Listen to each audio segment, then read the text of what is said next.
Antes de mais nada, eu quero desejar um dia mais que abençoado e repleto do amor de Deus.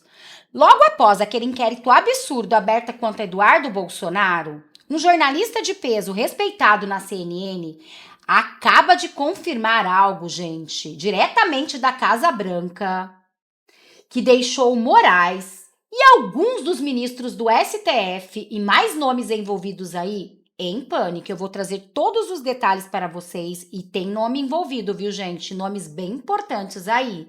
É isso mesmo que vocês ouviram. Não é especulação, não é bastidor, foi confirmado e eu vou trazer para vocês. E não para por aí. Explodiu mais uma bomba daquelas em Brasília. Logo após aquele inquérito absurdo contra Eduardo Bolsonaro, direto dos Estados Unidos, acaba de se pronunciar e o que ele disse simplesmente chocou todo mundo. Gente, para vocês terem noção, o que ele revelou foi tão pesado que deixou o STF e o governo Lula em colapso. Grandes líderes do Centrão, é isso mesmo, gente. Grandes líderes do Centrão, nome de peso, nome forte que manda e desmanda em Brasília, totalmente do sistema, acabam de soltar uma alerta sobre a prisão de Bolsonaro, que segundo ele já tem data. É isso mesmo, gente, já tem até data e todos os detalhes e destaque dessa notícia que está tomando conta de Brasília, eu vou trazer hoje no nosso editorial. Mas eu não vou ficar dando muito spoiler, gente, para o vídeo não ficar muito longo. E ainda tem a cereja do bolo, vocês vão ficar chocados. Acabou de vazar um vídeo. Sabe aquele vídeo que pode comprometer totalmente o governo Lula e causar uma briga infinita entre eles e Alexandre de Moraes? Tudo que eles queriam esconder? Pois bem, é este vídeo que eles tentaram esconder que eu vou trazer para vocês nesse vídeo. Mas antes, olhem o que disse essa deputada com essa denúncia gravíssima envolvendo Janja da Silva, que vai chocar vocês. Mas antes, olhem o que disse Jeffrey Chiquinho, advogado de defesa de Bolsonaro. Tudo parecia tão distante, a ditadura não chegaria até nós. Mas chegou. Moraes manda a PF ouvir Jair Bolsonaro no inquérito por suposta trama de Eduardo nos Estados Unidos. Agora, o juiz manda a Polícia Federal ouvir Jair Bolsonaro por estar supostamente financiando os atos do seu filho nos Estados Unidos. Eu já vi esse filme uma vez, sim, eu já vi. Eu já vi na Venezuela. Maduro acusa deputados de traição à pátria por apelo à OEA, por denunciar violações a tratados e convenções internacionais que o país se comprometeu a cumprir, por denunciar violações a direitos fundamentais e direitos humanos. Isso já aconteceu num passado bem distante na Venezuela. Venezuela abre investigação contra opositora de Maduro por traição. Pois é, me parece que está passando esse filme na sessão da tarde da Globo. Procurador-Geral da República atribui ao deputado licenciado campanha de intimidação e perseguição contra ministros do STF. Será que estamos vendo esse mesmo filme? E será que é tão difícil assim entender que o Código de Processo Penal brasileiro proíbe que o juiz tenha essa iniciativa probatória no inquérito? Artigo expresso do Código de Processo Penal, 3º A. O processo penal terá estrutura acusatória. Vedadas, isso significa proibido no dicionário Aurélio, a iniciativa do juiz na fase de investigação, na fase de inquérito, e a substituição da atuação probatória do órgão de acusação. O juiz não pode substituir o delegado e não pode substituir o Ministério Público. O juiz não pode pedir, mandar, determinar que o delegado ouça alguém. O juiz não pode determinar que alguém seja investigado. O juiz não pode determinar que alguém seja processado. É difícil. Se alguém ficou com alguma dúvida desse texto, me mande uma mensagem. Se alguém ficou com alguma dúvida de interpretação desse texto, por favor, me fale. Porque eu não tenho nenhuma dúvida. Me parece que esse texto diz que a bola é redonda, entrar para dentro, subir para cima, sair para fora. Me parece que é exatamente isso. Vejam só, isso daqui é um processo jurídico? Isso daqui é um processo democrático? Não. Isso daqui é perseguição política. O nome disso daqui é estado de exceção. É sim, não há outro nome a dar, isso é um estado de exceção. Por quê? Porque nem Jair Bolsonaro está praticando crime algum, eventualmente enviando dinheiro para o seu filho em outro país, nem Eduardo Bolsonaro está praticando crime algum, denunciando no estrangeiro que tratados e convenções internacionais estão sendo violadas pelo Brasil, que direitos humanos estão sendo violados no Brasil. Quantas e quantas vezes o PT já fez isso? Se não, vejamos. Comitê da ONU vê falhas em processos contra Lula.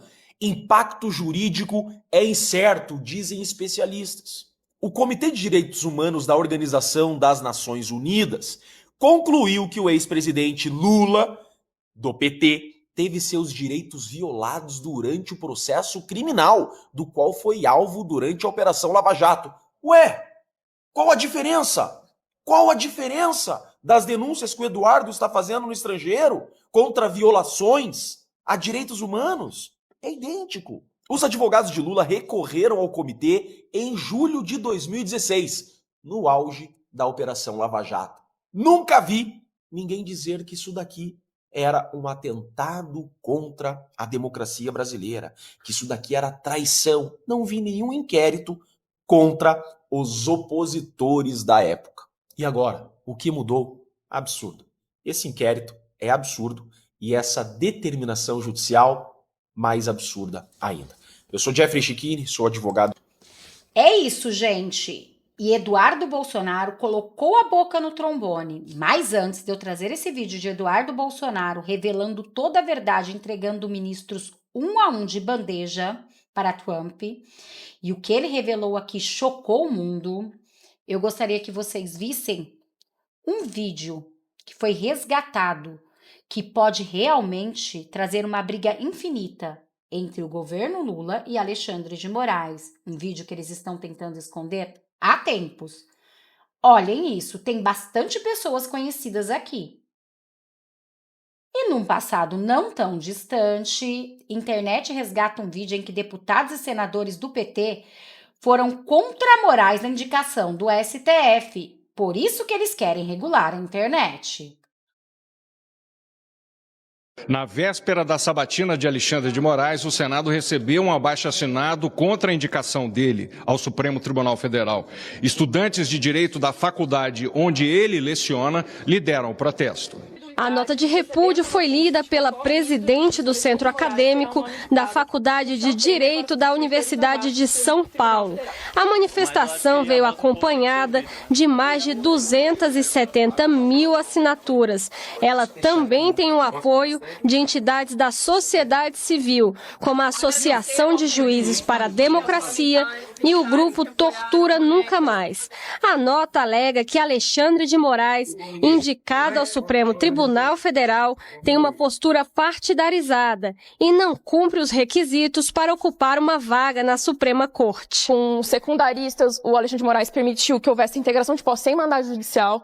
Diante da crise do sistema carcerário recentemente, a gente viu uma atitude displicente dele, incompatível com o cargo. O Centro Acadêmico já tinha se posicionado contrário a esse posicionamento dele e sem falar no notório saber jurídico, a gente acredita que ele não possui, como a imprensa tem divulgado, os casos de plágio na tese dele. Senadores da oposição receberam o abaixo-assinado e pediram à Comissão de Constituição e Justiça que inclua o documento no processo de sabatina de Alexandre de Moraes. Nós consideramos preocupante, temerário, para dizer o mínimo, que alguém com o conjunto de argumentações contrárias que a sociedade civil tem apresentado, seja indicado pelo senhor presidente da República para um posto da qual terá um mandato de, no mínimo, outros 26 a 27 anos. A manifestação de todos brasileiros é oportuna e importante. É preciso que nós, na democracia, aceitemos as opiniões divergentes, as opiniões que podem contribuir de alguma forma para que nós façamos melhor o nosso trabalho. O Senado tem uma grande responsabilidade. Até às 8h10 de hoje, 1.072 perguntas de cidadãos haviam sido encaminhadas para a sabatina. E o público poderá continuar encaminhando essas perguntas até o fim da sabatina. Os canais são o senado.leg.br/e-cidadania e o Alô Senado, 0800 61 2211. Lembrando que a reunião da CCJ começa às 10 da manhã. Quando ainda existia democracia, né, gente? Porque o que Eduardo Bolsonaro vai revelar agora vai chocar o mundo. Querem apenas me humilhar, me desdenhar, falar que eu sou... Não é nenhum caso deles quererem apenas me humilhar, me desdenhar, falar que eu sou covarde, que eu fugi para os Estados Unidos. É porque eles são arrogantes. Eles estão embebedados do seu próprio poder e isso não permitiu que eles enxergassem que, de fato, a gente estava fazendo um trabalho muito bom aqui nos Estados Unidos, levando a verdade para a Casa Branca. Né? Não é um trabalho que eu faço sozinho, tem mais pessoas que me ajudam. Não vou ficar citando nomes aqui até para preservá-los, né? Mas você vê só, ele está dizendo que agora sim é válido abrir investigação. Eu vi o Lindbergh Farias, que o Lindbergh Farias é um dos arrolados para ser ouvido. Eu falei, calma aí. O Lindbergh Farias é aquele cara que entrou com um pedido para confiscar meu passaporte e ele disse que a minha atividade era legal. Agora mudou. Eu acho que a gente tem que entrevistar o Paulo Gonet para saber dele o que ele está entendendo que mudou nessa relação. E estão agora pressionando até o meu pai, talvez aí ensaiando uma prisão preventiva, falando que o Bolsonaro deve explicação porque é o filho dele que está nos Estados Unidos e está sendo financiado por ele. Enfim, eles estão querendo criar uma narrativa de que eu estou aqui fora trabalhando apenas para beneficiar o Jair Bolsonaro, quando não é isso. Eu estou querendo corrigir uma injustiça e a gente sempre falou que o primeiro ponto é uma anistia ampla. Por que é uma anistia ampla? Porque não é só para as pessoas de 8 de janeiro. O Alexandre de Moraes perseguiu várias outras pessoas. A prisão e condenação a mais de 8 anos de cadeia do Daniel Silveira, ela não é justa. A situação da juíza Ludmila Lins Grilo aqui nos Estados Unidos, que é a primeira juíza que eu vejo que perde até a aposentadoria. A pena máxima que deram, né, para a Ludmila Lins Grilo, a aposentadoria compulsória, ela não consegue se beneficiar dos seus proventos, porque a Alexandre de Moraes congelou a conta dela no Brasil. Então é uma gama muito grande de pessoas que foram atingidas por essa sanha psicopata. E eu falo psicopata não no sentido de ser um adjetivo pejorativo, mas no sentido literal da palavra. Porque eu não consigo entender como que uma pessoa joga velhinhos e senhoras na cadeia e condena a 14 anos de idade, sem se comover, sem ter misericórdia, sem ter piedade, acusando elas de abolição violenta do Estado Democrático de Direito e de golpe armado, sendo que não foi apreendida nenhuma arma e dado nenhum tiro no dia 8 de janeiro. Então a gente está diante de um claro movimento político para tentar derrubar o Jair Bolsonaro, e quem está pagando o pato no meio desse caminho todo são, infelizmente, essas humildes e pessoas simples do 8 de janeiro. Porque tem vendedor de pipoca, vendedor de sorvete, autista, mendigo, uberista, tem todo o Brasil ali dentro, de pessoas simples. Não são, obviamente, terroristas. E o que eu faço aqui, de levar essa verdade para cá, de fato a gente choca as autoridades norte-americanas. Porque elas olham para isso e falam, meu Deus do céu, sabe? Como é que o Brasil está num ponto desse? Ninguém conseguia imaginar. Porque isso daí é situação típica, né, de países de quinto mundo, né, de países pequenos, que vivem ditaduras e acontecem coisas lá que ninguém se importa, não com o Brasil, né, uma das maiores economias do mundo, um país que é metade da América do Sul, em termos de população e território. Então isso tudo daí está mostrando que nós estamos do lado certo, nós estamos com a verdade. E o Paulo Gonet mostra mais uma vez que no Brasil não existe poder judiciário, existe perseguição. Até um mês atrás, o que era uma atividade ilícita, agora virou uma atividade quase que terrorista.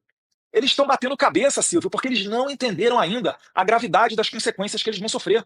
O último sancionado, eu acho que foi até alguém da América Central, se não me engano, da Nicarágua, o juiz sancionado pelos Estados Unidos, ele não pode ter uma conta de e-mail do Yahoo. Vocês têm noção que o Alexandre de Moraes ele não vai conseguir abrir uma conta no Uber?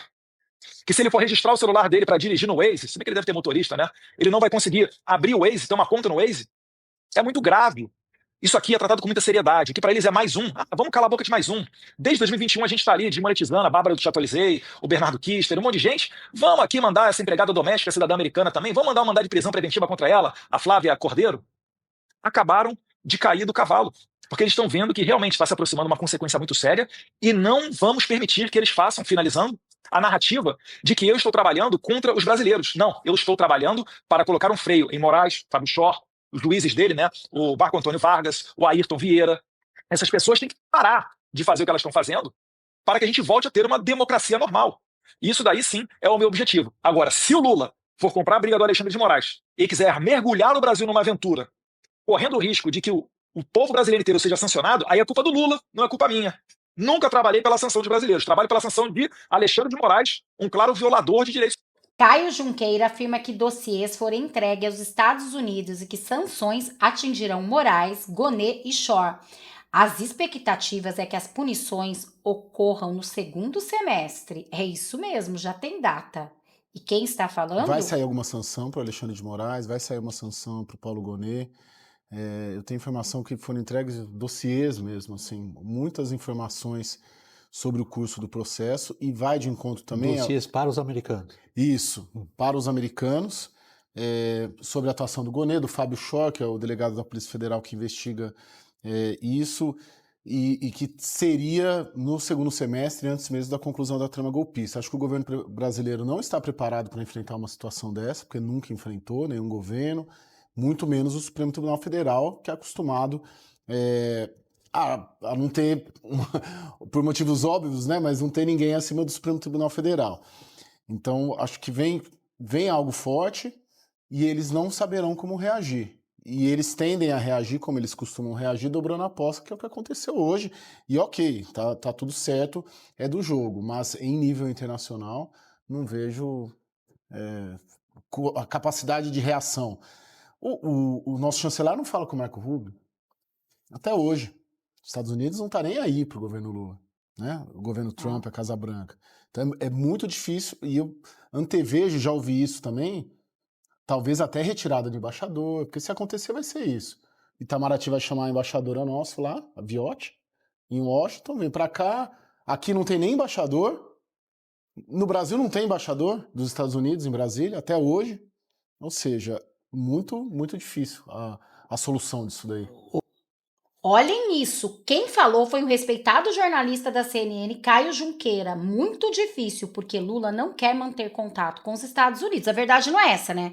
Trump não quer contato com Lula, porque ele sempre coloca a gente em situação de países que não são sobre democracia, são sobre ditadura. Esse nominho bonito de Estado Democrático de Direito disfarçado de censura. E desta vez também não foi diferente, porque segundo Júlia Zanata, olhem isso, e logo depois essa notícia, que o Centrão mandou um recado para Bolsonaro. É isso mesmo, já. Mas antes, vejam isso. A gente tem uma série de temas importantes que precisam de votação no Congresso Nacional. Mas tem essa que é urgente, urgentíssima, a regulamentação das redes sociais. A gente precisa proteger a vida das nossas crianças e dos nossos adolescentes. As redes sociais precisam de uma regulamentação. Não use as crianças, Janja, para fazer proselitismo político e perseguição política. Dizem que estão querendo regulamentar as redes sociais para salvar as crianças. Olha, isso é uma mentirada. Inclusive, a dona Janja fala isso. E se o Lula usar esse argumento que a Janja tem usado, é uma canalice só. Inclusive, eu deixo aqui uma pergunta. Dona Janja, por que a senhora não fez esse movimento quando o seu marido, o senhor presidente da República, Luiz Inácio Lula da Silva, vetou uma parte da lei lá que criava o cadastro de pedófilos? Daí a senhora não se levantou, a senhora não perguntou, por que está fazendo isso? Então toma vergonha nessa tua cara, Janja, que a senhora não é política eleita, né? A senhora é uma primeira-dama, inclusive muito socialite, né? Tá mais para socialite do que para primeira-dama. E fala a verdade, fala que você quer censurar as pessoas, que você não aguenta uma crítica na rede social, que seu marido, o governo do seu marido não aguenta. Não use as crianças, Janja, para fazer proselitismo político e perseguição política. E segundo Igor Gadelha, Centrão manda alerta para Bolsonaro sobre sua prisão. É isso mesmo. Lideranças do Centrão procuram aliados de Jair Bolsonaro para fazer uma alerta quando o ex-presidente poderá ser preso. Caciques do Centrão enviaram uma alerta ao entorno de Jair Bolsonaro sobre quando o ex-presidente poderá ser preso, caso seja mesmo condenado pelo STF no inquérito do golpe. Nas últimas semanas, lideranças do União Brasil e do PP, com trânsito no judiciário, procuraram bolsonaristas para alertá-los de que o ex-presidente pode ser preso até o fim de julho. Aliados de Bolsonaro estranharam a previsão. A expectativa de bolsonaristas já era que o processo contra o ex-presidente tramitaria de forma celere, mas só se encerraria em setembro. Após tornar Bolsonaro réu em março, o STF está agora na fase de coleta de depoimentos. Essa etapa, que tem ocorrido em ritmo célere, está prevista para acabar início de junho. A verdade é uma só, gente. Eles estão correndo muito porque 2026 é logo ali. E eles sabem muito bem que se Bolsonaro for presidente de novo e tiver metade da Câmara e metade do Senado, basta ver que eles estão dando um jeito de alguma maneira, deixar inelegível, caçar mandatos de todos os deputados que estão em evidência e que podem ganhar muitos votos. É por isso que eles querem tanto regulamentar as redes sociais. Foi o que disse Júlia Zanata, porque eles não suportam críticas. E é o que eu tô te dizendo, se Bolsonaro for eleito, e eu creio em Deus, porque Deus é maior do que todos esses do Supremo, ele sim é soberania, ele sim é Deus, e pode mudar todo o rumo dessa história, e Bolsonaro ser elegível e ser o nosso presidente, com certeza ele vai ter metade do Senado e metade da Câmara. Basta ver que até o Centrão já está mandando recado para o Bolsonaro. Então o Centrão também vai estar do lado do Bolsonaro. E aí, gente, vai cair um por um todas as pautas da direita, anistia e, principalmente, impeachment de ministro. E é isso que eles estão se borrando de medo. Bom, gente, eu vou ficando por aqui para o vídeo não ficar muito longo, desejando para vocês um dia mais que abençoado e repleto do amor de Deus. Só não esquece de curtir, compartilhar, comentar, deixar o seu like e se inscrever no canal. Também deixe o seu nome, de qual cidade vocês estão falando para a gente se conhecer um pouco melhor. Para quem não me conhece, eu me chamo Renata Dibi, moro no interior do São Paulo, Taubaté. Muito obrigada a todos, que Deus possa abençoar a vida de vocês 1000 vezes mais. Até nosso próximo vídeo.